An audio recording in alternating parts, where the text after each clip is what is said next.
الحمد للہ رب العالمین والصلاة والسلام علی سیدنا و سید الانبیاء و اشرف المرسلین وعلی آلہ وصحبہ اجمعین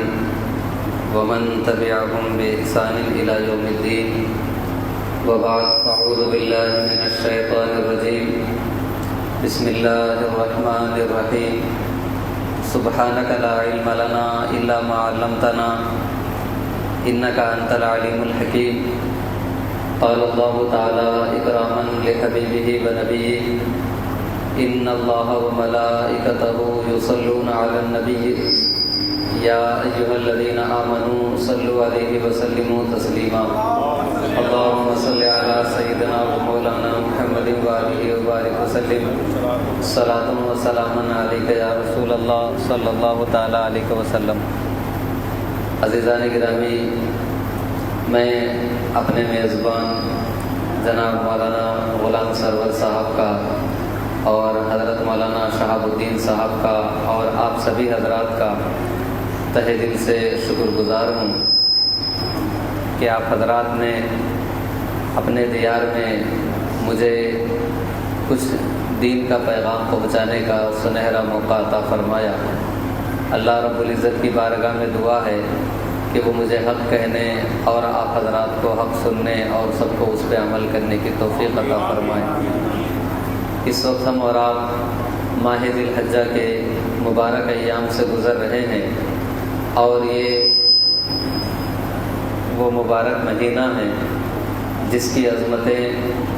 قرآن کریم میں اور احادیث مبارکہ میں جا بجا بیان کی گئی ہے۔ یہ مہینہ بڑا ہی باعظمت مہینہ ہے، بڑا ہی محترم مہینہ ہے۔ اس ماہ مبارک میں حج بیت اللہ کیا جاتا ہے اور اسی ماہ مبارک میں ہماری ایک عظیم ترین عید منائی جاتی ہے۔ اس ماہ مبارک کے جو ابتدائی 10 دن ہیں وہ بڑے ہی بابرکت ہیں، اور ان ابتدائی دنوں میں اللہ رب العزت کی بارگاہ میں عبادت جس قدر محبوب، مطلوب اور پسندیدہ ہے اس سے زیادہ کوئی چیز پسندیدہ نہیں ہے۔ حدیث پاک میں ہے، نبی کریم صلی اللہ تعالیٰ علیہ وسلم نے فرمایا، ما من ایام احب الی اللہ تعالی ما من ایام العمل الصالح فیہا احب الی اللہ تعالی من هذه الایام، یعنی اللہ رب العزت کی بارگاہ میں ان 10 دنوں کی عبادت سے بڑھ کر کوئی عبادت نہیں ہے۔ تو صحابہ کرام نے پوچھا، ولل جہاد یا رسول اللہ، اگر کوئی ماہ ذی الحجہ کی ابتدائی 10 دنوں میں حج بیت اللہ کی اگر کوئی ابتدائی 10 دنوں میں جہاد کے لیے نکل جائے، راہ خدا میں نکل جائے، تو کیا اس سے زیادہ عبادت اللہ کو پسندیدہ ہے؟ تو نبی کریم صلی اللہ علیہ وسلم نے فرمایا، ولل جہاد فی سبیل اللہ، اس ماہ مبارک میں جہاد سے بھی زیادہ اللہ کو عبادت پسند ہے۔ اس کے آگے آپ نے فرمایا، الا رجل خرج بنفسہ ومالہ ولم یرجع بشیء من ذلک، کہ اگر کوئی آدمی اللہ کی راہ میں نکل جاتا ہے، اپنے جان و مال کو قربان کر دیتا ہے، اپنے گھر کو واپس نہیں آتا ہے، نہ اس کا سامان واپس آتا ہے، تو ایسا مجاہد تو اللہ کو بہت زیادہ محبوب اور پسندیدہ ہے۔ لیکن اس چیز کو چھوڑ کر کے دنیا کی کوئی بھی عمل ہو، اس سے زیادہ پسندیدہ اللہ کی بارگاہ میں یہ ہے کہ اس مبارک عرصے میں بندہ اللہ کی عبادت میں مصروف رہے اور اس کی عبادت کرتا رہے۔ لہذا یہ جو دن ہمیں ملے ہیں، ان دنوں کی قدر کریں اور ان دنوں کو زیادہ سے زیادہ عبادت میں گزارنے کی کوشش کریں۔ ہمارے اوپر پروردگار عالم نے جو فرائض واجب کیے ہیں، جو فرائض عائد کیے ہیں، جو ذمہ داریاں ہمارے سر ہیں، ان میں سب سے پہلی جو ذمہ داری ہوتی ہے وہ نماز کی ہوتی ہے۔ آپ حضرات بارہا نماز کے بارے میں تقریریں سنتے ہوں گے اپنے بزرگوں سے، اپنے علماء سے، اپنے ائمہ اور خطبہ سے۔ نماز کی فضیلت بارہا آپ نے سنی ہوگی، لیکن میں آج آپ کو نماز کے حوالے سے صرف فضیلت ہی نہیں، کچھ ایسی باتیں بتانے کی کوشش کروں گا کہ شاید وہاں تک آپ کا ذہن نہ پہنچا ہو۔ نماز کے بارے میں آپ غور کیجئے تو اس سے پہلے آپ اس چیز پہ غور کیجئے کہ انسان کی زندگی میں بہت سی عبادتیں ہوا کرتی ہے، اسلام میں حدیث پاک میں فرمایا گیا بنی الاسلام علی خمس شہادت اللہ الہ الا اللہ وان محمد رسول اللہ و اقام الصلاۃ و ایتاء الزکاۃ والحج و صوم رمضان۔ اسلام کی بنیاد 5 اہم چیزوں پہ رکھی گئی ہے۔ ایک تو کلمہ توحید ہے، دوسرے نماز ہے، تیسرے زکوٰۃ ہے، پھر حج ہے، پھر اس کے بعد جو ہے روزے کا ذکر کیا گیا۔ اسلام کی بنیاد 5 چیزوں پہ رکھی گئی ہے۔ آپ کسی بھی طریقے سے اللہ کی عبادت کریں گے تو وہ اللہ کی عبادت ہوگی، لیکن ان عبادتوں کے درمیان نماز کی جو اہمیت ہے آپ اس پہ غور کیجئے کہ نماز کو اللہ نے کس قدر محترم بنایا ہے اور نماز کس قدر لازم اور ضروری ہے۔ ہمارے مذہب اسلام کے جو بنیادی فرائض ہے اس میں نماز کے بعد جو دوسرا فرض ہے اس کو ہم زکوٰۃ کہتے ہیں۔ زکوٰۃ کے بارے میں شاید لوگ یہ سمجھتے ہوں گے کہ جب ماہ رمضان میں کوئی ہمارے پاس آئے اور اپنے مدرسے کے چندے کا ذکر کرے تو جیب سے کچھ پیسے نکال کے دے دینا کا نام زکوٰۃ ہے۔ زکوٰۃ صرف اس نے عمل کو نہیں کہتے بلکہ زکوٰۃ اسلام کا وہ مقدس فریضہ ہے کہ جس کی عظمت قرآن کریم میں بیان کی گئی ہے۔ جہاں نماز کا ذکر ہے بالعموم اس کے ساتھ زکوٰۃ کا ذکر ملتا ہے۔ زکوٰۃ وہ مقدس ترین عبادت ہے کہ اس کے لیے حضرت سیدنا ابو بکر صدیق رضی اللہ تعالیٰ عنہ نے جہاد کیا، جنگ کی اور فرمایا واللہ لو منعونی اقالا کانوا یؤدونہ الی رسول اللہ لقاتلتہم علی منعہ۔ بخدا جو لوگ اللہ کی راہ میں زکوٰۃ دیتے تھے، زکوٰۃ میں اونٹ دیتے تھے، اونٹ کے ساتھ رسی دیا کرتے تھے، آج کے دن وہ لوگ زکوٰۃ کے ساتھ اگر وہ رسی نہیں دے رہے ہیں تو اس رسی کے نہ دینے پر بھی میں ان سے جہاد کروں گا۔ اور واقعتاً آپ نے مانعین زکوٰۃ کے ساتھ جہاد کیا، جس سے آپ زکوٰۃ کی اہمیت کا اندازہ لگا سکتے ہیں۔ زکوٰۃ کیا چیز ہے؟ زکوٰۃ کی اہمیت پہ آپ غور کریں گے تو اس میں بہت لمبا وقت لگتا ہے کہ جس میں انسان اپنے پورے مال کا جائزہ لیتا ہے کہ اس کا مال تجارت کتنا ہے، اس کا سونا کتنا ہے، چاندی کتنی ہے، کیش کتنا ہے، اس کے اوپر کتنا قرض ہے، اس کا پیسہ کہاں کہاں ہے، ان سارے پیسوں کا حساب لگاتا ہے۔ حساب لگانے کے بعد اس کا 40واں حصہ نکالتا ہے۔ نکالنے کے بعد مصارف زکوٰۃ کو تلاش کرتا ہے کہ رشتہ داروں میں غریب کون ہے، فقیر کون ہے، مسافر کون ہے، قرض دار کون ہے، حاجت مند کون ہے، ان تمام لوگوں کے پاس جا کر کے اپنا مال پہنچاتا ہے۔ اتنی محنت جب ہوتی ہے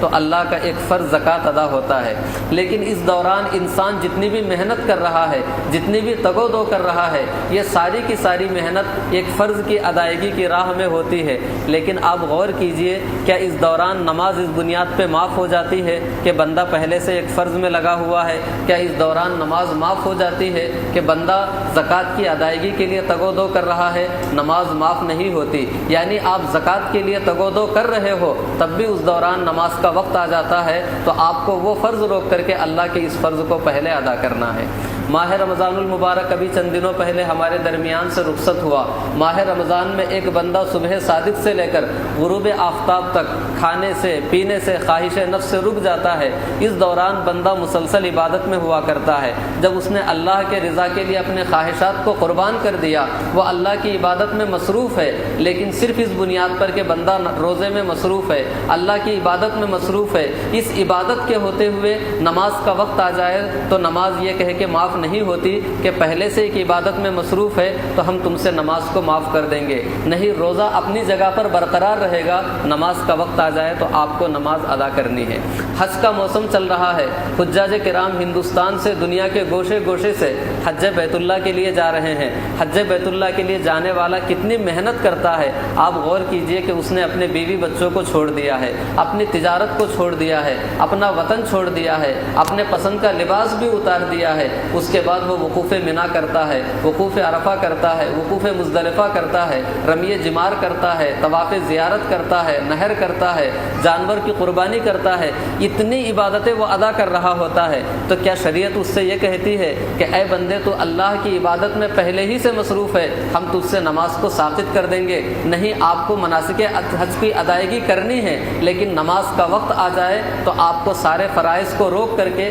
آپ کو نماز ادا کرنا ہے۔ اسی طریقے سے آپ دیکھیے کہ مذہب اسلام کے جو اہم ترین واجبات ہیں ان میں سے ایک جہاد بھی ہے کہ بندہ جب اپنے ملک کی حفاظت کے لیے دشمنان دین سے مقابلے کے لیے جب میدان جنگ میں ہوتا ہے، سامنے دشمن کھڑا ہے، ادھر سے تیروں کی بارش ہو رہی ہے، ادھر نماز کا وقت ہو رہا ہے، تو شریعت یہ نہیں کہتی کہ تم اپنے وطن اور اپنے اسلام کے دفاع میں لگے ہوئے ہو، نماز کا وقت آ جائے گا اور چلا جائے گا، تمہیں نماز نہیں پڑھنی ہے، بلکہ شریعت اس وقت بھی کہتی ہے کہ جب تمہارے اوپر دشمنوں کا حملہ ہو رہا ہے، نماز کا وقت آ رہا ہے، تو تمہیں اللہ کی بارگاہ میں سجدہ ریز ہو جانا ہے، اللہ کے حضور سر جھکا کر کے اپنا ناز بندگی پیش کرنا ہے۔ اور اس سے بھی زیادہ تعجب خیز بات یہ ہے کہ اگر دشمن تعاقب کر رہا ہو اور انسان میدان چھوڑ کے بھاگ رہا ہو، اس وقت بھی نماز کا وقت جا رہا ہو، تو شریعت یہ نہیں کہتی کہ تم اپنی جان کو بچانے کے خاطر نماز کو چھوڑ دو، بلکہ قرآن یہ کہتا ہے فَإِنْ خِفْتُمْ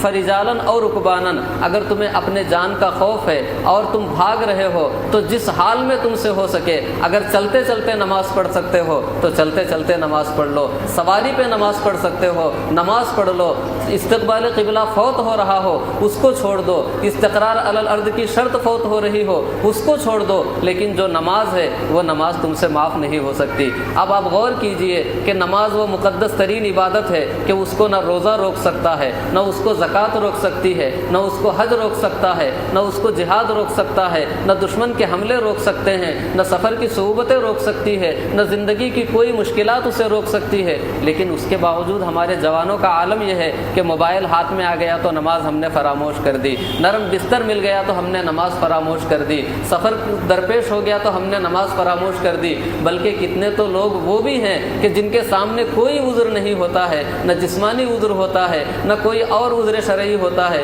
اس کے باوجود وہ نمازوں سے غافل بیٹھے ہیں۔ ایسے لوگوں کو ہوش کے ناخن لینا چاہیے کہ نماز وہ مقدس ترین عبادت ہے جو زندگی میں کہیں معاف ہی نہیں ہوتی ہے اور ہم اس کو بلا وجہ ضائع کرتے چلے جا رہے ہیں۔ بہار شریعت جو صدر الشریعہ علیہ الرحمہ کی انتہائی مقدس اور انتہائی اہم ترین کتاب ہے، فقہ اسلامی کا ایک انتہائی اہم ترین یہ مصدر ہے، اس میں حضرت صدر الشریعہ علیہ الرحمہ نے ایک مسئلہ بیان فرمایا ہے۔ مسئلہ یہ ہے کہ جب کوئی عورت درد ذہ کی تکلیفوں میں ہو، اس کے ہاں ولادت کا مرحلہ شروع ہو چکا ہو، بچے کی پیدائش کا وقت آ چکا ہو اور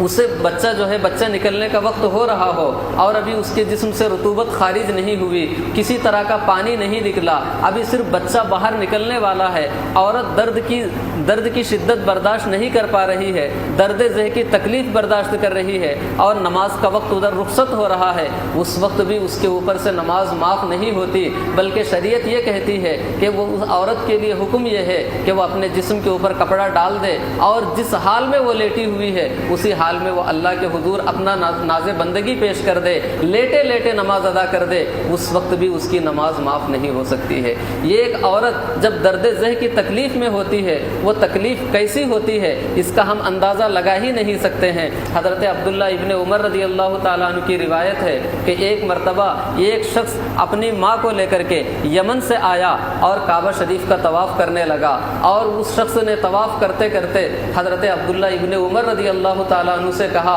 کہ اے عبداللہ ابن عمر، میں اپنی ماں کو یمن سے کندھے پہ بیٹھا کے لے کے آ رہا ہوں اور میں اپنی ماں کے لیے اونٹ سے بھی زیادہ تابع دار ہوں۔ اونٹ تو کہیں اپنے مسافر کو، اپنے سواری کو اتار دیتا ہے، لیکن اپنے سوار کو اتار دیتا ہے، لیکن کبھی بھی میں نے اپنے ماں کو اپنے کندھے سے نہیں اتارا ہے۔ میں اپنی ماں کو لے کر آیا ہوں، کعبے کا طواف کر رہا ہوں، فہل ادیت حقہا، کیا میں نے اپنی ماں کی خدمت کا حق ادا کر دیا؟ تو حضرت عبداللہ ابن عمر فرماتے ہیں ولا بزفرۃ واحدۃ من ابسط زفرات الولادہ، اے سائل، اے حج کرنے والے، اے طواف کرنے والے، تو کیا پوچھ رہا ہے؟ جب تو اپنے ماں کے وجود، جب تیری پیدائش ہو رہی تھی تو تیری ولادت کے وقت تیری ماں کو جو درد ذہ ہوا تھا، جو تکلیف ہوئی تھی، اس میں سانس لینے میں جو ہلکی سی تکلیف ہوئی تھی، اس کا بھی تو نے ابھی حق ادا نہیں کیا ہے۔ اتنا اونچا مقام ہوتا ہے ماں کا، اور اتنی تکلیف ہوتی ہے ماں کو اس وقت کہ اگر کوئی بندہ اپنی زندگی زندگی بھر خدمت کرتا رہ جائے ماں کی، تب بھی وہ اپنی ماں کی خدمت کا حق ادا نہیں کر سکتا، اس لیے کہ ماں کی جو تکلیف ہوتی ہے اس تکلیف کا ہم اندازہ نہیں لگا سکتے۔ لیکن اس تکلیف کے عالم کے بارے میں کتابوں میں لکھا ہے کہ ایسا نازک وقت آ جائے اور نماز کا وقت نکل رہا ہو تو شریعت یہ نہیں کہتی کہ اس عورت سے نماز ساقط ہو چکی ہے، اس کے اوپر نماز واجب ہو چکی ہے، اور حکم یہ ہے کہ جس طریقے سے ہو جائے وہ نماز پڑھ لے، اور اگر وہ نماز نہیں پڑھتی ہے تو وہ نماز اس کے ذمے باقی رہے گی، اس کو قضا کرنا ضروری ہے۔ آپ اندازہ لگائیں کہ نماز کیسی عبادت ہے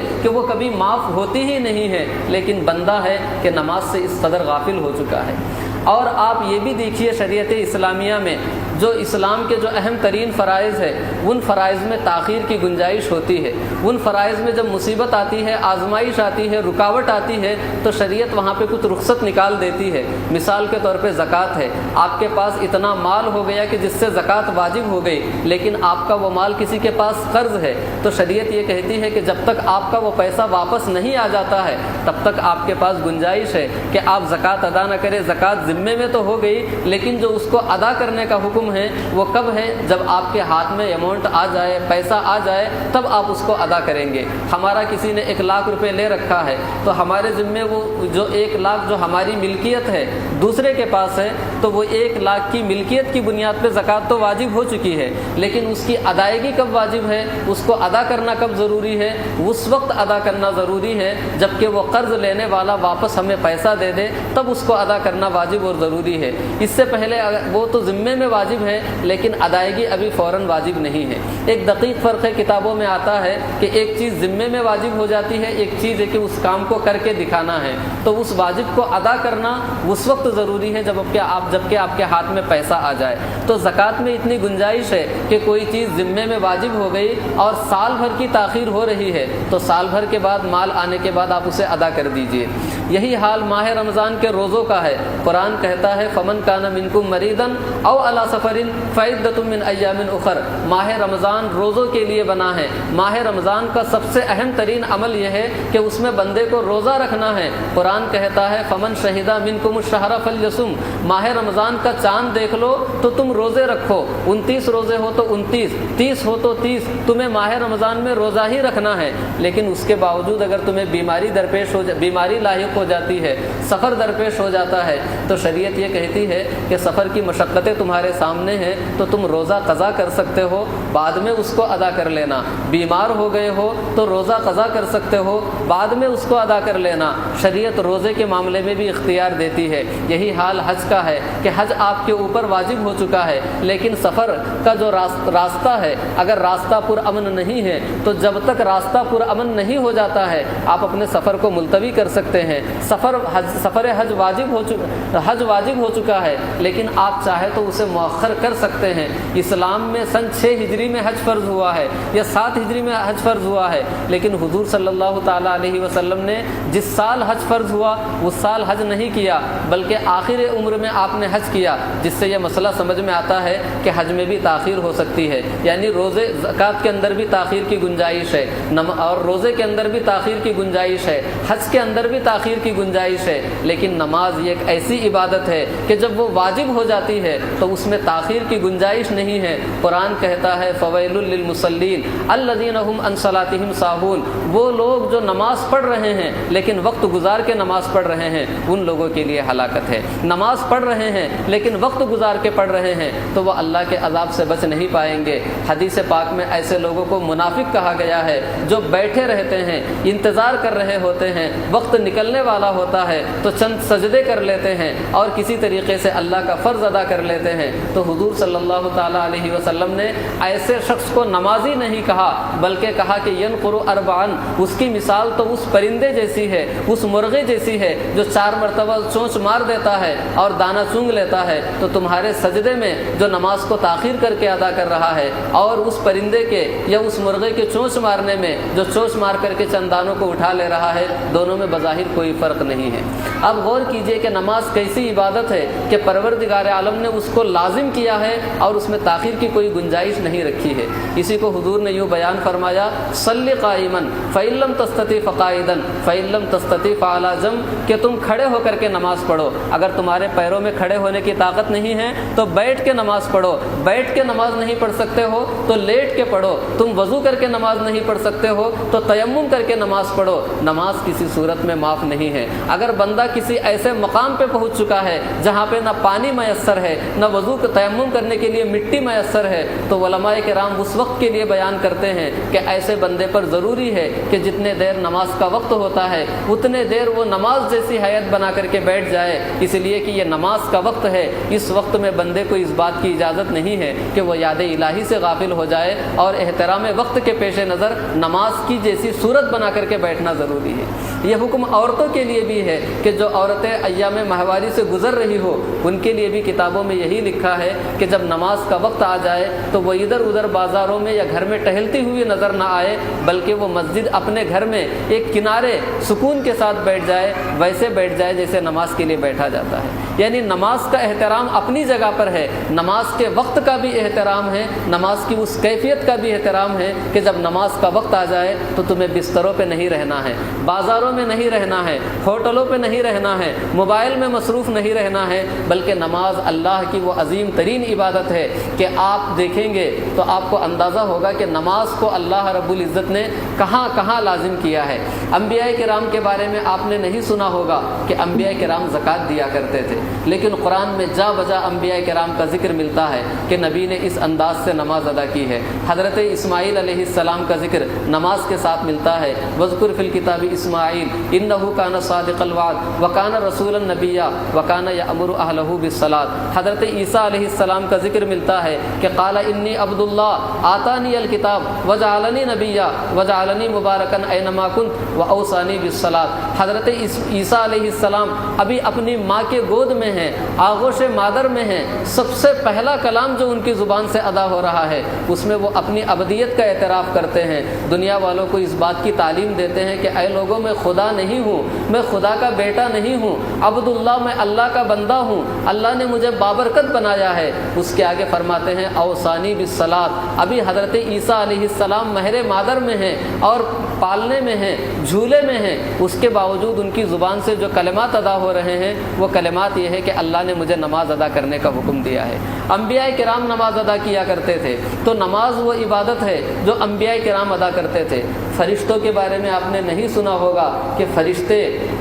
زکوٰۃ ادا کرتے ہیں، فرشتوں کے بارے میں آپ نے نہیں سنا ہوگا کہ فرشتے تبلیغی دورے پہ جاتے ہیں، دعوتی کام کرتے ہیں، لیکن فرشتوں کے بارے میں آپ نے یہ ضرور سنا ہوگا کہ وہ اللہ کے حضور سجدہ ریز ہوتے ہیں، اللہ کی بندگی کرتے ہیں۔ یعنی نماز وہ عبادت ہے کہ آسمانوں میں چلے جائے تو فرشتے کرتے ہیں، سابقہ زمانوں میں چلے جائے تو انبیاء کرتے ہیں، بلکہ فضاؤں میں پرواز کرتے پرندوں کے بارے میں اللہ نے فرمایا کہ اولم یرو، اللہ تعالیٰ فرماتا ہے کل قد علم صلاتہ و تسبیحہ، آسمان میں جتنے پرندے پرواز کرتے ہیں وہ اللہ کی تسبیح بھی جانتے ہیں، اللہ کی نماز بھی جانتے ہیں۔ تو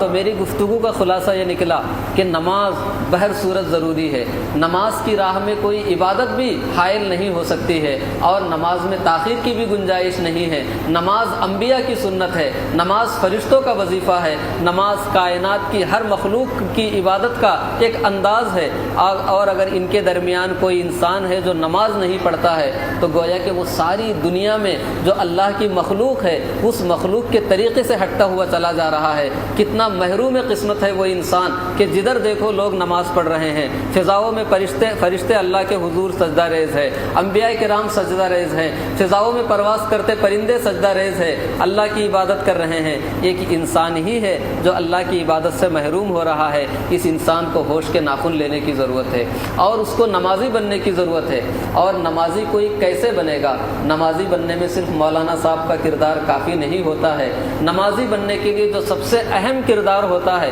وہ اس کے باپ کا ہوا کرتا ہے، وہ اس کی والدہ کا ہوا کرتا ہے، اس کے والد کا ہوا کرتا ہے۔ قرآن کہتا ہے وَأْمُرْ أَهْلَكَ بِالصَّلَاةِ وَاصْطَبِرْ عَلَيْهَا، اے لوگو تم اپنے گھر والوں کو نماز کا حکم دو اور اس سلسلے میں تم صبر سے کام لو۔ قرآن نے دو باتیں بتائی، ایک نماز کا حکم دو، دوسرے صبر کرو۔ نماز کے حکم کے ساتھ صبر کو کیوں جوڑا گیا؟ اس لیے کہ آج ہمارے معاشرے میں لوگ یہی کہتے ہیں جناب ہم نے اپنے بچے کو نماز کے لیے بلایا، اس کے بعد وہ تو پتہ نہیں کیا کیا بول رہا تھا، تو میں تو برداشت نہیں کر پاؤں گا یہ، اس لیے میں نے اس کو نماز کے لیے بلانا چھوڑ دیا۔ تو قرآن کہتا ہے کہ جب تم کسی کو نماز کی دعوت دو گے تو اس کی زبان پہ شیطان کی بولی ہوگی، جب تم کسی کو نماز کی دعوت دو گے تو اس کا نفس جو ہے اس کی نماز کی راہ میں حائل ہو جائے گا، وہ ضرور تمہیں برا بھلا کہے گا۔ تمہیں نماز کی دعوت بھی دینی ہے اور نماز کی دعوت دینے کی راہ میں جو مشقتیں اور مصیبتیں ہوں گی ان سب کو تمہیں برداشت بھی کرنا ہے۔ قرآن کریم کے انداز پہ آپ غور کیجئے کہ حضرت لقمان نے اپنے بیٹے کو نصیحت کی اور فرمایا یا بنی اقم الصلاۃ وامر بالمعروف وانہا عن المنکر واصبر علی ما اصابک، اے میرے بیٹے اقم الصلاۃ، تم نماز قائم کرو، وامر بالصلاۃ یا بنی اقم الصلاۃ، اے میرے بیٹے تم نماز قائم کرو۔ اس کے آگے وہ کہتے ہیں کہ تم لوگوں کو بھلائی کا حکم دو، برائی سے روکو، اس راہ میں جتنی مشقتیں ہو سب کو برداشت کرو۔ قرآن کریم نے نماز کا پہلے ذکر کیا، اس کے بعد لوگوں کو خیر کی طرف بلانے کی دعوت دی۔ یہ خود حضور صلی اللہ تعالیٰ علیہ وسلم کی زندگی میں ہے کہ پروردگار عالم نے سورہ مزمل کے آخری آیات میں نماز تہجد کا ذکر کیا اور سورہ مدثر کی پہلی آیت میں فرمایا یا ایھا المدثر قم فانذر، کہ اے نبی آپ رات کو تہجد کی نماز ادا کریں اور صبح ہو جائے تو لوگوں کے درمیان جا کر کے تبلیغ کریں۔ آخر نماز پہلے ہے، تبلیغ بعد میں ہے، اس لیے کہ تبلیغ اس وقت مؤثر ہوتی ہے جب کہ بندہ پہلے خدا کی بارگاہ میں سجدہ ریز ہو جاتا ہے۔ زبانوں کو اعتبار ملتا ہے جب کوئی بندہ اللہ کی بارگاہ میں سجدہ ریز ہو جاتا ہے۔ ہم یہ دیکھتے ہیں کہ کوئی بندہ نماز کے لیے مسجد میں آتا ہے لیکن جب وہ مسجد سے باہر نکل رہا ہوتا ہے تو لوگ اسے سلام کرتے ہیں، لوگ اس کے ساتھ عزت سے ملاقات کرتے ہیں، اس لیے کہ اس نے اللہ کی بارگاہ میں سر جھکا لیا ہے۔ تو من تواضع للہ رفعہ اللہ، جو اللہ کے سامنے سر جھکاتا ہے اللہ اس کی عظمتوں کو دوبالا کر دیتا ہے۔ حضرت سیدنا فاروق اعظم رضی اللہ تعالیٰ عنہ کا ایک جملہ ہے، اس جملے سے آپ نماز کی اہمیت کا اندازہ لگا سکتے ہیں۔ نماز کے بارے میں آپ غور کریں گے تو آپ کو معلوم ہوگا کہ نماز ایک عبادت نہیں ہے، نماز عبادتوں کا ایسا عطر مجموعہ ہے، ایسا خوبصورت مجموعہ ہے کہ اگر کوئی نماز پڑھتا ہے تو وہ نہ جانے کتنی عبادتیں کر لیتا ہے۔ آپ زکوٰۃ دیتے ہیں تو زکوٰۃ میں ایک مالی عبادت ہوتی ہے، لوگوں کی خبر گیری ہوتی ہے، تعاون ہوتا ہے، اور اسی طریقے سے روزہ رکھتے ہیں، اس میں نفس کشی ہوتی ہے، تربیت نفس ہوتی ہے اور لوگوں کے غربت و احساس کا اندازہ ہوتا ہے، اس کے کچھ منفعتیں کچھ فائدے ہوتے ہیں جس کو آپ سمجھ سکتے ہیں۔ لیکن آپ غور کیجئے نماز کتنی عظیم ترین عبادت ہے۔ ایک بندہ نماز پڑھتا ہے تو نماز کے لیے سب سے پہلے وضو کرتا ہے، وضو طہارت کو کہتے ہیں، وَالطَّہَارَةُ نِصْفُ الْإِيمَانِ، طہارت نصف ایمان ہے، یعنی بندہ وضو کرتا ہے تو وہ اپنے ایمان کو مستحکم کرتا ہے۔ اس کے بعد دوسرا کام جو بندہ کرتا ہے مسجد میں حاضر ہوتا ہے، وضو کرنے کے بعد مسجد میں حاضر ہوتا ہے تو اس کے بعد وہ مسجد میں جو حاضر ہوتا ہے، آپ یہاں مسجد میں بیٹھے ہوئے ہیں، کسی کی زبان پہ کوئی غیر شرعی جملہ نہیں ہوتا ہے، کسی کی نگاہ شریعت کے خلاف نہیں دیکھتی ہے، کوئی آدمی مسجد میں آ کر کے موبائل میں وہ ساری چیزیں نہیں دیکھتا ہے جو باہر دیکھ رہا ہوتا ہے۔ یعنی جب کوئی بندہ نماز کے نام پہ مسجد میں آتا ہے تو اس کی نگاہ بھی پابند ہو جاتی ہے، زبان بھی پابند ہو جاتی ہے، کان بھی غیر ضروری چیز نہیں سنتے ہیں۔ یعنی نماز کی بنیاد پہ انسان کی زبان بھی محفوظ ہے، آنکھ بھی محفوظ ہے، کان بھی محفوظ ہے، اور اس کے ساتھ ساتھ کوئی باہر کا آدمی فون کر دے تو آپ کہتے ہیں میں مسجد میں ہوں، بعد میں نکل کر کے بات کروں گا۔ یعنی آپ اپنی توجہ اللہ کی طرف سے ہٹانا گوارا نہیں کرتے، نماز سے اپنی توجہ ہٹانا گوارا نہیں کرتے۔ اس کے بعد آپ مسجد میں حاضر ہوتے ہیں، اللہ کے حضور کھڑے ہو جاتے ہیں۔ یہ کھڑے ہونا کیا ہے؟ یہ کھڑے ہونا دراصل اس چیز کی یاد دہانی کے لیے ہے کہ اے بندو ایک دن وہ بھی آئے گا کہ تم خدا کی بارگاہ میں کھڑے ہوگے، پروردگار عالم تم سے پوچھے گا کہ تم نے اپنی زندگی کہاں گزاری ہے، تم نے کہاں سے کمایا، کہاں خرچہ کیا، تمہارے اعمال کیسے تھے۔ قیامت کے دن جو خدا کی بارگاہ میں پیشی اور حاضری ہے اس کا جو تصور ہے نماز کا قیام اس تصور کو مستحکم کر دیتا ہے، گویا کہ بندہ نماز کے لیے حاضر ہوتا ہے تو قیامت پہ اپنا ایمان مستحکم کر لیتا ہے۔ اس کے بعد بندہ کہیں پر بھی ہوتا ہے، تلاوت قرآن کا کتنا موقع ملتا ہے، سماعت قرآن کا کتنا موقع ملتا ہے، بہت محدود وقت ہماری زندگی میں ہے قرآن کی سماعت و تلاوت کے لیے، لیکن بندہ مسجد میں حاضر ہوتا ہے، امام کے پیچھے کھڑا ہوتا ہے، اسے قرآن سننے کی سعادت مل جاتی ہے۔ اس کے بعد بندہ رکوع کرتا ہے، سجدہ کرتا ہے، رکوع بھی اللہ کی عبادت ہے، سجدہ بھی اللہ کی عبادت ہے، لیکن سجدہ وہ عبادت ہے کہ نبی کریم صلی اللہ علیہ وسلم نے فرمایا اقرب ما یکون العبد من ربہ وہو ساجد، کہ بندہ دنیا میں کتنی بھی عبادتیں کر لے خدا کا وہ قرب حاصل نہیں کر سکتا ہے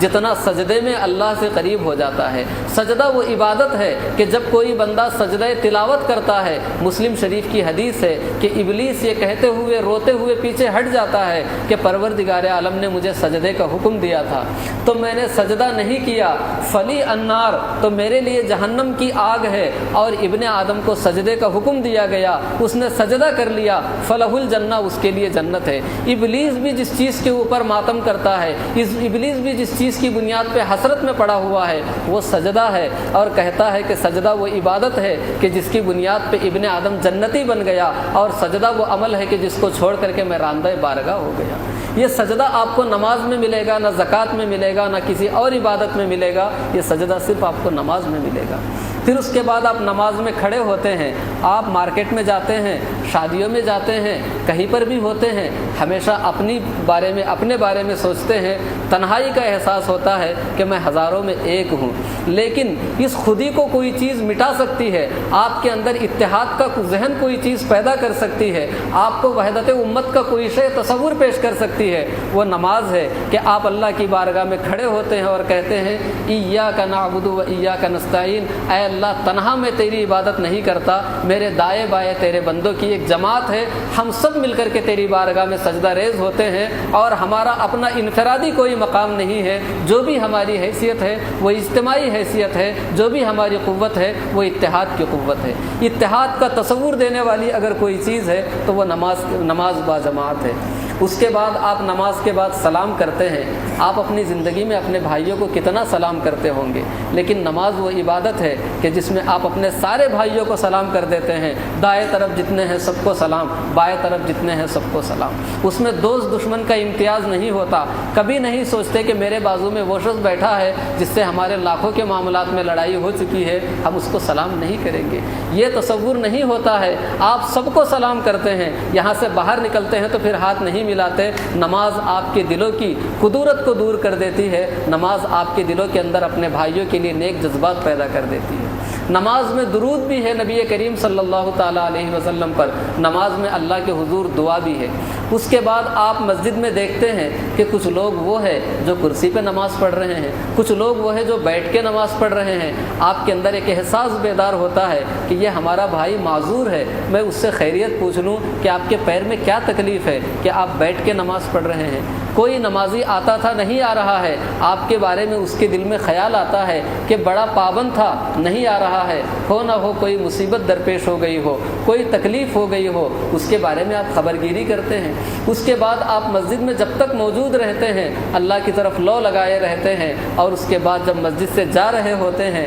تو دروازے پہ لوگ کھڑے رہتے ہیں اور کہتے ہیں کہ آپ میرے بیٹے کے لیے دم کر دیجئے، آپ میرے اس گلاس پانی کے اوپر دم کر دیجئے، بچہ بیمار ہے، وہ پانی پی لے گا تو شفایاب ہو جائے گا۔ جب ہم بازاروں میں جاتے تھے، گلی کوچوں میں ہوتے تھے، کوئی گلاس لے کر کے نہیں آتا تھا، لیکن مسجد میں آئے 2 رکعت کی نماز ادا کر دی تو پروردگار عالم نے ہماری زبان کو اتنا تقدس عطا کر دیا، اتنا اعتبار عطا کر دیا کہ وہی لوگ جو ہمارے شب و روز کو دیکھتے ہیں اب وہ ہمارے اس کیفیت کو نہیں دیکھتے، وہ تو یہ دیکھتے کہ بندہ اللہ کی بارگاہ سے واپس آ رہا ہے، یہ دم کر دے گا تو اس کے دم کرنے کی بنیاد پہ ہمارے بیماروں کو شفا مل جائے گی۔ اتنی عبادتوں کا مجموعہ ہے نماز، اگر کوئی نماز کو چھوڑتا ہے تو وہ اپنا کتنا نقصان کر رہا ہے اس کا اسے خود محاسبہ کرنا ہوگا، اور اگر کوئی نماز پڑھ لیتا ہے تو بیک وقت وہ طہارت کا بھی پابند ہو جاتا ہے، وقت کا بھی پابند ہو جاتا ہے، تصور آخرت بھی مستحکم کر لیتا ہے، اللہ کی عبادت بھی کر لیتا ہے، تلاوت بھی کر لیتا ہے، درود بھی پڑھ لیتا ہے،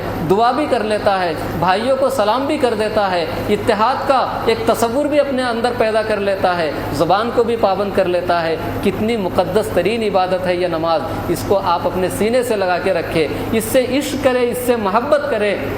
اگر کوئی چیز آپ کو کامیابی دے سکتی ہے وہ صرف اور صرف نماز ہے۔ اسی لیے اللہ کے نبی، اسی لیے پروردگار عالم نے فرمایا کہ اے لوگو، تمہیں ہر حال میں اللہ کو یاد رکھنا ہے، حتیٰ کہ تم دشمن کا مقابلہ کر رہے ہو۔ یا ایھا الذین آمنوا اذا لقیتم فئۃ فاثبتوا واذکروا اللہ کثیرا، کہ اگر تم دشمنوں کا مقابلہ کر رہے ہو تب بھی تم اللہ کو یاد کرتے رہو۔ اللہ کی یاد ہی تمہارے دلوں کا چین ہے، اللہ کی یاد ہی تمہیں دشمنوں کے اوپر غلبہ عطا کرے گی۔ لہذا آپ نماز کی پابندی کریں، اور یہ نماز وہ ہے جو حضور صلی اللہ تعالیٰ علیہ وسلم کی آنکھوں کی ٹھنڈک ہے۔ حضور صلی اللہ تعالیٰ علیہ وسلم جب نماز کے لیے حضرت بلال سے کہتے کہ اے بلال اذان کہو، تو یہ نہیں فرماتے کہ اذن یا بلال، بلکہ فرماتے ارحنا یا بلال، اے بلال اذان کے کلمات سنا کر کے ہمارے دل کو سکون پہنچا دو۔ یہ اتنی مقدس ترین عبادت ہے، تو آپ عزم کریں کہ ہمیں نماز ادا کرنی ہے۔ اور جو کوئی باپ اپنے بیٹے کو نماز کا پابند نہ بنا سکا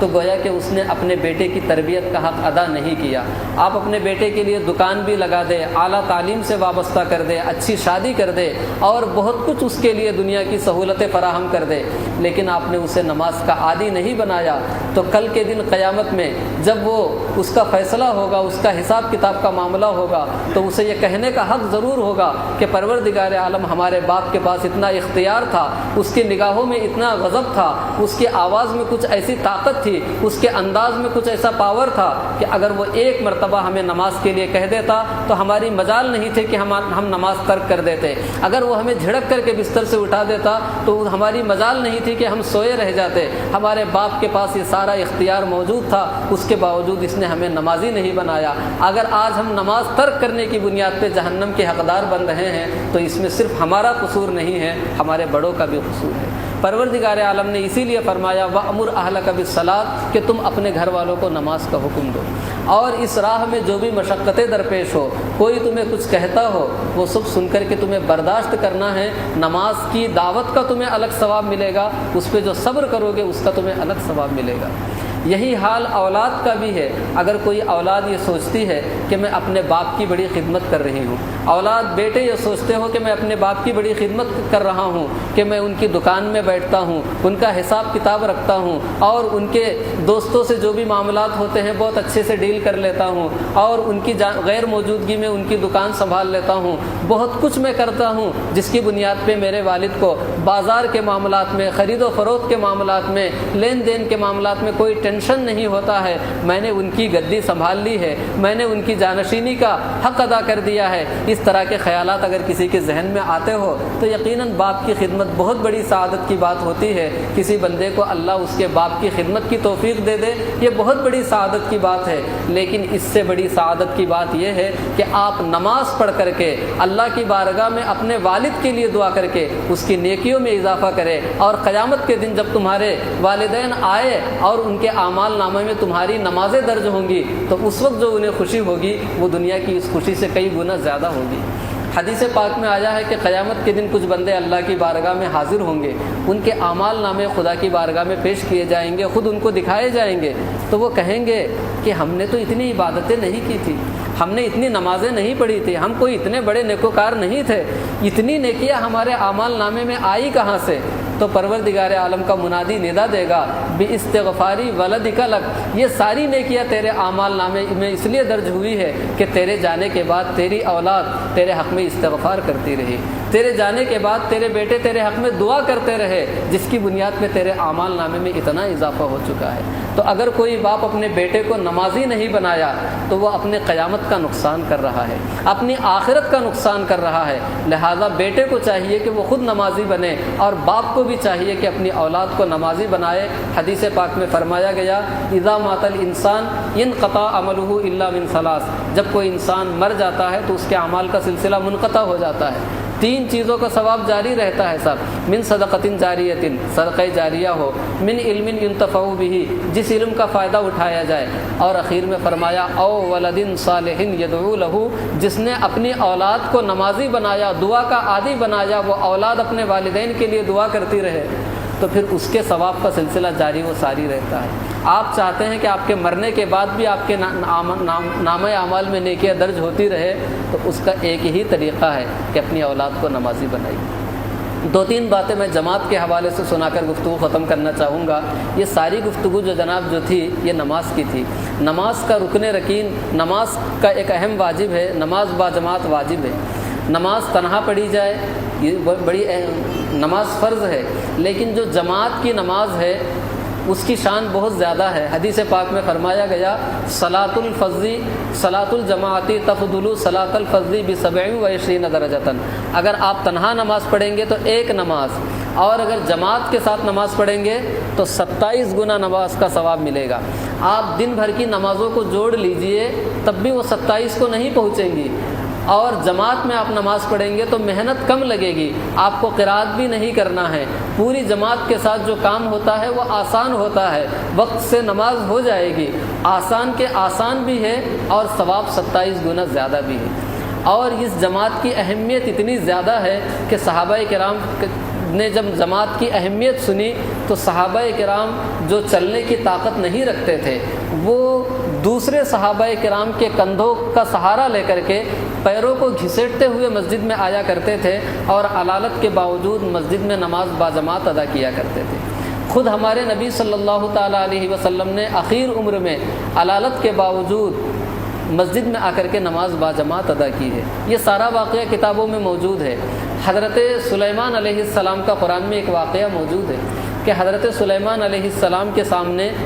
ان کے گھوڑے پیش کیے گئے۔ حضرت سلیمان علیہ السلام دنیا بھر کے بادشاہ تھے، اور حضرت سلیمان علیہ السلام کے پاس بڑے خوبصورت گھوڑے تھے۔ گھوڑے ان کے سامنے پیش کیے گئے۔ جن کے پاس گھوڑے نہیں ہیں وہ نہیں جانتے کہ گھوڑوں کی اہمیت کیا ہوتی ہے، لیکن جن کے پاس گھوڑے ہوتے ہیں، اور شاہی استبل کے گھوڑے بڑی شان رکھتے ہیں، سب بڑے خوبصورت ہوتے ہیں۔ گھوڑے جب حضرت سلیمان علیہ السلام کے سامنے پیش کیے گئے وہ گھوڑوں کو دیکھتے رہ گئے۔ اس کے بعد سورج ڈوب گیا۔ حضرت سلیمان علیہ السلام نے دیکھا کہ ان گھوڑوں کی وجہ سے میری نماز فوت ہو گئی، نماز چلی گئی، تو آپ نے ان گھوڑوں کے پیروں کو کاٹنے کا حکم دے دیا۔ یہ روایت ہے، اور بھی روایتیں ہیں، اور قرآن کریم میں ہے کہ ایک نماز کے فوت ہونے کی بنیاد پہ انہوں نے اس چیز کو اپنے راستے سے ہٹا دیا جس چیز کی بنیاد پہ ان کی نماز فوت ہوئی تھی۔ اور قرآن کریم میں ہے اذ ورد علیہ بالعشی الصافنات الجیاد فقال انی احببت حب الخیر عن ذکر ربی حتی تبارت بالحجاب۔ یہ تو نماز کی بات تھی، اور جماعت کے بارے میں عرض کر رہا تھا کہ حضرت سیدنا فاروق اعظم رضی اللہ تعالیٰ عنہ کے پاس ایک باغ تھا، اور حضرت فاروق اعظم کے بارے میں آپ کو ایک بات بتانا چاہوں گا۔ ان کی شان تبلیغ اسلام کے معاملے میں، اشاعت اسلام کے معاملے میں، اسلامی فتوحات کے معاملے میں ان کی شان بہت ہی نرالی ہے۔ نبی کریم صلی اللہ تعالیٰ علیہ وسلم کے پہلے خلیفہ حضرت صدیق اکبر، دوسرے خلیفہ حضرت فاروق اعظم رضی اللہ تعالیٰ عنہ، لیکن حضرت فاروق اعظم رضی اللہ تعالیٰ عنہ کے پاس مال و دولت کی اتنی فراوانی نہیں تھی جتنی حضرت صدیق اکبر کے پاس تھی، جتنی حضرت خدیجہ کے پاس تھی، یعنی مالی اعتبار سے اتنے مستحکم وہ نہیں تھے جتنے دوسرے صحابہ تھے۔ اس کے باوجود حضرت فاروق اعظم کا واقعہ یہ ہے کہ ایک مرتبہ وہ اپنے باغ کو دیکھنے کے لیے گئے۔ مدینے سے کچھ دوری پہ ایک باغ تھا، باغ دیکھنے کے لیے گئے، اور باغ میں دیکھتے دیکھتے اس کے بعد وہ واپس چلے آئے۔ مدینہ منورہ جب پہنچے تو انہی کا دور خلافت تھا۔ مدینہ منورہ پہنچے تو دیکھا کہ لوگوں نے نماز عصر ادا کر لی ہے، اور اس بنیاد پہ ادا کر لی کہ صحابہ کرام نے سوچا کہ شاید فاروق اعظم کسی علاقے میں وہاں کے لوگوں کے معاملات کے تصفیے کے لیے گئے ہوں گے، کسی مصالحت کے لیے گئے ہوں گے، تو وہی انہوں نے نماز باجماعت ادا کر لی ہوگی۔ یہ سوچ کر مدینہ منورہ میں نماز باجماعت ادا کر لی۔ فاروق اعظم جب واپس آئے اور دیکھا کہ نماز باجماعت فوت ہو گئی تو انہیں اتنا افسوس ہوا کہ میری نماز باجماعت فوت ہو گئی۔ تو اس کے بعد انہوں نے فرمایا اشہدکم، اے لوگو تم گواہ ہو جاؤ کہ انا حایتی ھذا کفارۃ لما صنع عمر، آج عمر نے اپنے باغ کو دیکھنے میں جو نماز باجماعت فوت کر دی ہے اس کے کفارے کے طور پہ میں نے اس پورے باغ کو اللہ کی راہ میں وقف کر دیا ہے۔ یہ باغ ہی تھا جس کی بنیاد پہ میں نے اپنی جماعت فوت، جس کی بنیاد پہ میری جماعت فوت ہو گئی۔ آج سے عمر کا اس باغ سے کوئی لینا دینا نہیں ہے جس باغ کی بنیاد پہ میری جماعت فوت ہو رہی ہے۔ یہ اس صحابی کا ذکر نہیں ہے جن کے پاس مال و دولت کی فراوانی ہے، بلکہ روایتوں میں یہاں تک ملتا ہے کہ ان کی خارجی آمدنی کا ذریعہ صرف وہی ایک باغ تھا، لیکن اس باغ کو بھی صرف اس کفارے کی بنیاد پہ طور پہ ادا کر دیا، جس کی یعنی انہوں نے کفارے کے طور پہ ادا کر دیا۔ یہ ہمارے اسلاف کرام تھے، جماعت کی اتنی اہمیت سمجھتے تھے۔ اور یہ واقعہ امام ذہبی نے اپنے کتاب الکبائر میں ذکر کیا۔ اس کے فوراً بعد دوسرا واقعہ ذکر کیا کہ ایک بزرگ تھے جن کا نام تھا عبید اللہ ابن عمر، اور عبید اللہ ابن عمر یہ وہ ہیں جو امام بخاری اور امام مسلم کے شیخ ہیں۔ تو ان کا واقعہ یہ ہے کہ ایک مرتبہ وہ نماز باجماعت کے بڑے پابند تھے۔ ایک مرتبہ کچھ مہمان ان کے پاس آئے، مہمان کی خدمت گزاری میں وہ نماز باجماعت ان کی چھوٹ گئی۔ اس کے بعد وہ نکلے اور بصرہ کی مسجدوں کا طواف کرنے لگے، چکر لگانے لگے کہ کسی مسجد میں مجھے جماعت مل جائے۔ کسی مسجد میں جماعت نہیں ملی۔ افسوس ہوا کہ آج میری نماز عشاء کی جماعت فوت ہو گئی، میں کیا کروں؟ اس کے بعد انہوں نے وہ حدیث یاد کی جو حدیث میں نے پڑھ کے سنائی کہ صلاۃ الجماعتی تزید علی صلاۃ الفضل ب27 درجۃ، کہ نماز باجماعت تنہا نماز سے 27 گنا زیادہ فضیلت رکھتی ہے۔ تو حضرت عبید اللہ ابن عمر کے دل میں خیال آیا کہ کیوں نہ میں 27 مرتبہ نماز ادا کر لوں، شاید مجھے جماعت کی فضیلت کا ثواب مل جائے۔ کیا لوگ تھے جو جماعت کی اہمیت سمجھتے تھے۔ ہم سے تو نماز ہی فوت ہو جاتی ہے، وہ جماعت اور جماعت کی فضیلت حاصل کرنے کے لیے نماز عشاء کے بعد 27 مرتبہ انہوں نے اس نماز کا اعادہ کیا، گویا نفل ادا کی، تاکہ اس نماز اس جماعت کے فضیلت کی کو پا سکے۔ اس کے بعد وہ رات کو سو گئے۔ سونے کے بعد انہوں نے خواب میں دیکھا کہ ایک لشکر ہے جو جا رہا ہے کہیں پہ، اور سارے لوگ لشکر کو تیزی سے دوڑاتے ہوئے، اپنے گھوڑوں کو تیزی سے دوڑاتے ہوئے آگے بڑھتے چلے جا رہے ہیں، اور عبید اللہ ابن عمر بھی اپنے گھوڑے پہ بیٹھتے ہیں اور اپنے گھوڑے کو ایڑ مارتے ہیں تاکہ گھوڑا آگے نکلے، لیکن گھوڑا دوڑنے کا نام ہی نہیں لے رہا ہے۔ حضرت عبید اللہ ابن عمر کو بڑا قلق ہوا، بڑا افسوس ہوا کہ آخر میرا گھوڑا دوڑ کیوں نہیں رہا ہے، میں کیوں دشمنان دین کے مقابلے کے لیے آگے نہیں بڑھ پا رہا ہوں۔ تو سامنے دوڑنے والوں میں سے ایک آدمی نے پلٹ کے دیکھا اور کہا لا تتعب نفسک یا عبید اللہ، اے عبید اللہ تم اپنے آپ کو مشقت میں مت ڈالو، انک لن تلحق بنا، کبھی بھی تم ہمیں نہیں پا سکتے۔ تو حضرت عبید اللہ ابن عمر نے فرمایا کہ آخر میں تمہارا مقابلہ میں تمہیں کیوں نہیں پا سکتا، میں کیوں دشمنان دین کے مقابلے میں کیوں نہیں کھڑا ہو سکتا؟ تو اس کہنے والے نے کہا کہ صلینا العشاء مع الجماعہ وانت صلیت وحدک، ہم نے نماز عشاء باجماعت ادا کی ہے، اس لیے اللہ نے ہمارے پرواز کو بڑھا دیا ہے، ہمارے گھوڑوں کی رفتار کو تیز کر دیا ہے، اور تم نے تنہا نماز ادا کی ہے، اس لیے تم ہمارا مقابلہ نہیں کر سکتے۔ اس کے بعد حضرت عبید اللہ ابن عمر بیدار ہوئے اور اس کے بعد کہتے ہیں کہ میری پوری زندگی میں اس واقعے کا بڑا افسوس رہا کہ میری نماز عشاء کی جماعت فوت ہو گئی۔ ایک جماعت کی بات میں کر رہا ہوں، ایک نماز باجماعت کی تلافی کے لیے 27 مرتبہ انہوں نے نماز بھی پڑھ لی، اور وہ کوئی ایسے فرد نہیں تھے جن کی نماز ہمیشہ چھوٹ جاتی تھی۔ ایک مرتبہ جماعت چھوٹ گئی تب اس کا یہ عالم ہے۔ حضرت سعید ابن مسیب رضی اللہ تعالیٰ عنہ کا ذکر ملتا ہے کہ وہ ایسے جلیل القدر تابعی تھے کہ ان کی زندگی میں 50 سال انہوں نے نماز باجماعت ادا کی، کبھی ان کی جماعت فوت نہیں ہوئی۔ ہمارے ہاں 50 دن تو چھوڑیے، 5 وقت کی نمازوں کے لالے پڑے ہوئے، 50 سال تک انہوں نے نماز باجماعت ادا کی۔ 40 سال تک ایسے نماز ادا کی کہ صفِ اول میں وہ ہوتے تھے، انہوں نے کسی کی گدی نہیں دیکھی۔ 30 سال تک انہوں نے ایسے نماز ادا کی کہ ان کی تکبیر اولیٰ فوت نہیں ہوئی۔ 20 سال تک نماز کچھ اس انداز سے ادا کی کہ مسجد میں پہنچنے کے بعد انہوں نے مؤذن کو اذان کہتے ہوئے سنا، اس قدر وہ نماز کے پابند تھے، نماز تو نماز جماعت کے پابند تھے۔ آخر عمر میں ان کی بینائی متاثر ہو گئی۔ لوگوں نے کہا کہ اے خیر التابعین، حضرت سعید ابن مسیب بہت بڑے امیر المومنین فی الحدیث تھے، تو ان سے لوگوں نے کہا کہ آپ جو ہے بصرہ چھوڑ کر کے کسی گاؤں میں چلے جائیں، گاؤں میں ہریالی ہوتی ہے، تو وہاں پہ ہریالی دیکھنے سے، صبح صبح دیکھنے سے آپ کی آنکھوں کی بینائی واپس آ جائے گی، آپ گاؤں میں چلے جائیں۔ تو حضرت سعید ابن مسیب نے اپنی بینائی کا ذکر کرتے ہوئے اور نماز کا ذکر کرتے ہوئے فرمایا کہ اگر میں گاؤں میں اپنی بینائی کی حفاظت کے لیے چلا جاؤں تو میں ہو سکتا ہے میری بینائی واپس آ جائے، لیکن گاؤں میں جانے کے بعد مجھ کو نماز باجماعت کی سعادت نہیں مل پائے گی، میں وہاں سے چل کر کے مسجد نہیں آ پاؤں گا، اس بنیاد پہ میں یہی رہ کر کے بصرہ ہی میں رہ کر کے نماز باجماعت کی پابندی کروں گا، مجھے اپنے آنکھوں کی بینائی کی وہ فکر نہیں ہے جتنے نماز باجماعت کی فکر۔ یہ ہمارے اسلاف کرام تھے، اپنی بینائی قربان کر دی، اپنی زندگی کی ساری راحتیں قربان کر دی۔ حضرت فاروق اعظم نے اپنا باغ قربان کر دیا، اور حضرت عمر بن عبدالعزیز کے والد کے بارے میں یہ واقعہ ملتا ہے کہ حضرت عمر بن عبدالعزیز جو تھے، حضرت عبدالعزیز، انہوں نے اپنے بیٹے عمر کو تربیت دینے کے لیے مدینہ بھیجا تھا اور کہا تھا کہ میرا بیٹا یہ عمر ہے، اس کو آپ تربیت دینا۔ مدینہ منورہ میں کسی کے یہاں بھیجا، اور حضرت عمر بن عبدالعزیز جب بچپن میں تھے، چھوٹے تھے، بڑے شان کے ساتھ رہتے تھے، اپنے بال سیٹ کر کے عمدہ کپڑے پہن کے رہتے تھے۔ ایک مرتبہ وہ اپنے بالوں کو کنگھا کرتے کرتے کچھ اتنا وقت نکل گیا کہ جماعت فوت ہو گئی، تو حضرت عمر کے جو مربی تھے انہوں نے حضرت عبدالعزیز کو خط لکھا کہ آپ کے بیٹے نے آج بال کو کنگھی کرتے کرتے جماعت فوت کر دی۔ تو وہاں سے باپ نے خط لکھا، حضرت عبدالعزیز نے خط لکھا کہ میرے بیٹے سے کہو کہ واپس یہاں پہ آ جائے، بصرہ جو ان کا وطن تھا، کہا کہ وہاں پہ واپس آ جائے۔ جب اس کے بعد حضرت عمر جو کم سن تھے اس وقت، وہ وہاں سے نکلتے ہیں، اپنے وطن واپس آتے ہیں، تو باپ نے یہ نہیں پوچھا کہ بیٹے تم کتنے مشقت سے آئے ہو، کتنا لمبا سفر طے کر کے آئے ہو، کچھ راستے میں کھائے ہو یا پیے ہو، کچھ نہیں پوچھا۔ انہوں نے پہلے سے حجام کو تیار کر رکھا تھا، حلاق اور نائی کو تیار کر رکھا تھا، اور اس کے بعد اس نائی کو بلایا اور کہا کہ میرے بیٹے کے سر کے پورے بال مونڈ دو، مجھے ان بالوں کی ضرورت نہیں ہے جن بالوں کی بنیاد پہ اس کی جماعت فوت ہو رہی ہے۔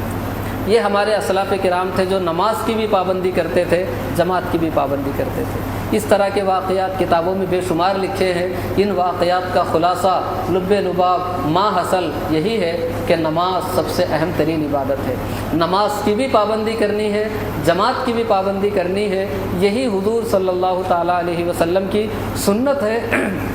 اور یہی آپ کی مبارک زندگی سے ثابت ہے۔ کتابوں میں لکھا ہے کہ کبھی بھی حضور صلی اللہ تعالیٰ علیہ وسلم نے کوئی فرض نماز اپنے گھر میں ادا نہیں کی، سارے فرائض آپ نے مسجد ہی میں ادا کیے۔ اور حضور صلی اللہ علیہ وسلم جب دنیا سے تشریف لے جا رہے تھے، آپ کی زبان مبارک پہ دو کلمات تھے، ایک کلمہ تھا الصلاۃ، دوسرا کلمہ تھا وما ملکت ایمانکم، اے لوگو تم نماز پڑھتے رہنا اور اپنے ماتحت افراد کا خیال کرنا۔ اللہ رب العزت کی بارگاہ میں دعا ہے کہ وہ ہم سب کو نمازوں کا پابند بنائے اور نماز باجماعت کا پابند بنائے، نمازوں کی حلاوت اور اس کی محبت عطا فرمائے، نمازوں سے کچھ ایسا عشق عطا فرمائے کہ جب تک ہم نماز نہ پڑھے ہمیں سکون نہ ملے۔ ہماری پہچان نمازوں سے ہو، ہمارے دل کا سکون نمازوں سے ہو، ہمارے آخرت کی کامیابی نمازوں سے ہو۔ ہم شان کے ساتھ نماز پڑھتے ہوئے دنیا میں زندگی گزارے اور نماز پڑھتے ہوئے دنیا سے جائے۔ ہماری شان، ہماری پہچان اور ہماری علامت نماز ہے۔ مومن وہ ہے جو نماز پڑھتا ہے، اور وہ شخص صحیح معنی میں مومن نہیں ہے جو نمازوں کا پابند نہیں ہے۔ اعلیٰ حضرت علیہ رحمت و رضوان کے دو شعر ہیں، بہت مشہور ہے کہ دن لہو میں کھونا تجھے، شب صبح تک سونا تجھے، شرم نبی خوف خدا یہ بھی نہیں وہ بھی نہیں، رزق خدا کھایا کیا، فرمان حق ٹالا کیا، شکر کرم ترس سزا یہ بھی نہیں وہ بھی نہیں۔ تو آپ نماز ادا کریں، اللہ کی طرف رجوع لائے، اسی میں ہماری کامیابی ہے، اسی میں ہماری دنیا و آخرت کی بھلائی ہے۔ وآخر دعوانا